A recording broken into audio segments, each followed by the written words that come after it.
নমস্কার। অপূর্ব দত্তের কবিতা ঘুমের চিঠি। মা গো আমার মা, তোমার সঙ্গে আরি একটা কথাও বলবো না। গেল বছর পুজোর সময় সেই যে আমায় ফেলে দিদার কাছে যাচ্ছি বলে কোথায় চলে গেলে। তখন থেকে তোমার জন্য বসে আছি।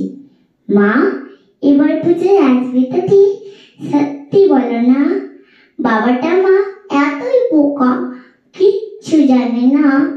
যতই বলি কাল আসবে মা, মোটেও মানে না। আমার জন্য ভেবো না মা, আমি ভালো আছি। কদিন আগে বাবার সঙ্গে গিয়েছিলাম রাঁচি। বিল্টু মামা চৌকি মাসে খেলনা দিল কত, আমি কি আর যত্ন করে রাখতে পারি অত? ফেরার সময় ঝুমঝুমিটা নিয়েই গেল পরে। সত্যি বলছি, আমি না মা ভাঙিনি ইচ্ছে করে।